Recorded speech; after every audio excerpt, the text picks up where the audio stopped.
Assalamualaikum warahmatullahi wabarakatuh. Perkenalkan, nama saya Safira Awalia dari Fakultas Ilmu Tarbiyah dan Keguruan, jurusan Pendidikan Agama Islam. Di sini saya akan merangkum beberapa materi yang sebelumnya sudah disampaikan oleh beberapa pemateri. Materi pertama disampaikan oleh Dr. Ahmad Fatah Yasin MAG. Beliau mengatakan, mahasiswa yang saya sangat banggakan, UIN Malang ini sudah menjadi International University. International University adalah mendorong dosen dan juga mendorong mahasiswa untuk melakukan publikasi yang terjadi di dalam proceeding internasional maupun jurnal internasional.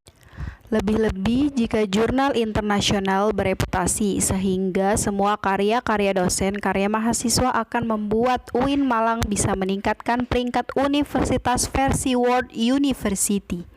Beliau juga mengatakan, Anda semua sudah tepat dan benar memilih kuliah di UIN Maulana Malik Ibrahim Malang karena memiliki kelebihan-kelebihan dalam menyelenggarakan pendidikan berintegrasi tinggi.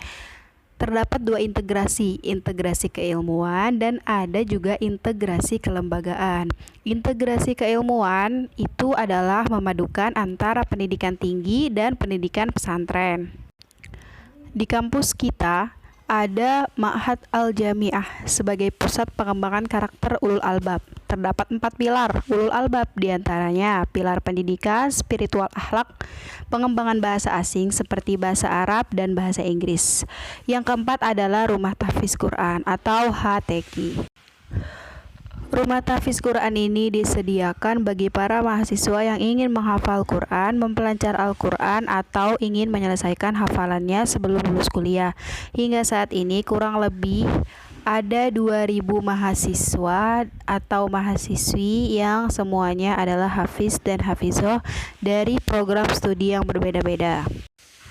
Kita punya rumah moderasi beragama yang akan mendidik Anda semua menjadi generasi dan mahasiswa yang unggul, orderan, toleran, dan menjunjung prinsip serta nilai-nilai keagamaan. Juga memiliki jati diri keislaman yang kuat, memiliki komitmen kebangsaan yang kokoh, cinta negara, cinta budaya, dan cinta keragaman yang menjadi aset dan kekayaan bangsa Indonesia, serta mampu menempatkan diri di tengah atau pada posisi yang berat, posisi di tengah-tengah di antara bulatan antara ideologi radikalisme. Proses pembelajaran atau proses pendidikan dan pengajaran yang biasanya berlangsung sampai 8 semester itu minimal ya. Kemudian kurang lebih ada 150 sampai 160 SKS yang harus saudara atau saudari selesaikan.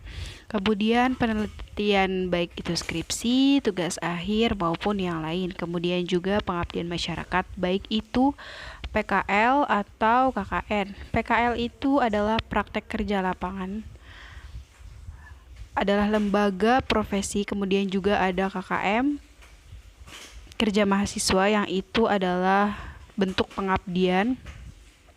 Ada juga komprehensif juga nantinya.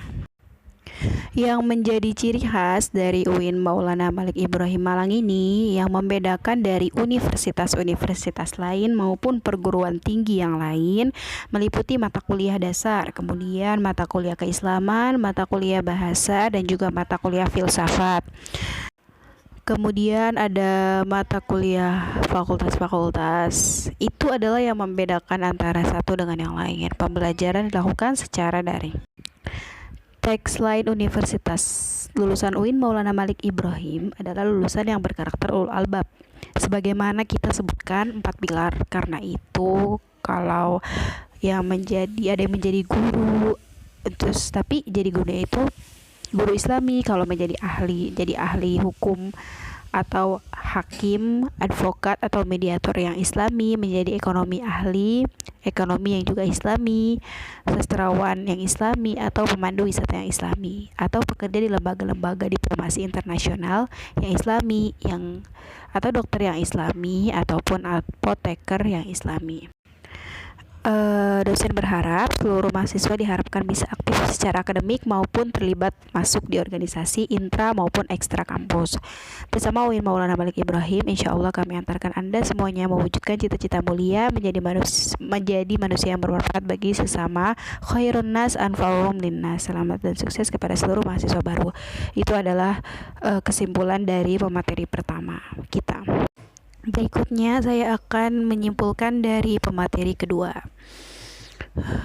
Beliau berkata, mahasiswa harus punya kemampuan untuk berpikir ilmiah. Berpikir ilmiah itu pada hakikatnya adalah selalu dilandasi dengan ilmu pengetahuan, baik pengetahuan umum maupun ilmu pengetahuan keagamaan. Kampus kita adalah kampus keagamaan yang bernaung di bawah Kementerian Agama Republik Indonesia. Kampus kita berbeda dengan kampus-kampus yang lain. Visi misi dan semangat kita adalah dipengaruhi oleh niat cita-cita menegakkan ajaran Islam, melanjutkan perjuangan Rasulullah SAW. Karena itu kita harus berpikir ilmiah sekaligus didasari dalam ilmu. Mahasiswa juga manusia. Mahasiswa dengan yang bukan mahasiswa itu berbeda. Karena itu maka mahasiswa harus berpikir ilmiah, juga harus berpikir positif, dan tentunya selalu berperilaku positif, bukan sekedar punya pikiran tapi harus diwujudkan dalam bentuk perilaku positif. Berperilaku positif dengan indikator bicara sopan, berpenampilan sopan, berpakaian sopan. Juga bagi laki-laki tidak diperbolehkan rambut gondrong. Apabila masih ada, maka kami akan membuat kebijakan untuk semua mahasiswa yang rambutnya gondrong akan dibotakan, karena berpenampilan sopan itu merupakan sesuatu yang harus dilaksanakan, apalagi kita sebagai mahasiswa atau mahasiswi muslim. Jadikanlah niat cita-cita menegakkan ajaran Islam, melanjutkan perjuangan Rasulullah SAW. Selanjutnya yang akan saya simpulkan adalah Dewan Eksekutif Mahasiswa. Dewan Eksekutif Mahasiswa jadi adalah merupakan organisasi intrakampus yang merupakan lembaga eksekutif mahasiswa di lingkungan ataupun di level universitas. Ada beberapa lingkungan, salah satunya itu ada di lingkungan fakultas. Fungsi dewan dari universitas adalah sebagai pelaksana organisasi kemahasiswaan. Jadi teman-teman sudah mengetahui bahwasannya jika di kampus negeri yang di bawah naungan Kemendikbud Dikti itu menggunakan istilah namanya BEM atau Badan Eksekutif Mahasiswa. Namun ketika di bawah naungan dari Kemenak itu menggunakan nama istilah Eksekutif Mahasiswa. Karena itu telah diatur juga dalam SK Dirjen 4961. Jadi pada intinya Dewan Eksekutif Mahasiswa ini salah satunya itu menyalurkan aspirasi dari para mahasiswa atau mahasiswi. Itu juga salah satu fungsi atau salah satu tugas yang dikerjakan oleh Dewan Eksekutif Mahasiswa. Selanjutnya adalah SEMA. Jadi lembaga legislatif yang ada di UIN Malang ini ya Senat Mahasiswa, merupakan lembaga legislatif yang ada di tataran universitas. Kebetulan kita itu di bawah PTKIAIN. Kita ada pedoman yang namanya SK Dirjen itu nomor 4961 yang tadi ada dua lembaga ataupun mahasiswa, yaitu lembaga legislatif dan eksekutif, dan di situ nanti ada juga UKM, ada juga Dema fakultas-fakultas dan lain sebagainya. UIN Maulana Malik Ibrahim juga mempunyai UKM atau unit kegiatan mahasiswa. Ada UKM Resimen Mahasiswa, UKM Simfoni SM, UKM UAPM Inovasi, UKM Jepret Club, UKM KSR PMI, UKM Pencak Silat Pagar Nusa, UKM Kopma PB, UKM Pramuka, UKM Junior, UKM Mapala Tursina, UKM Taekwondo, UKM LKP 2M, UKM Komus, UKM Seni Religius, UKM Teater K2, UKM PSM Gemabi Tabuana.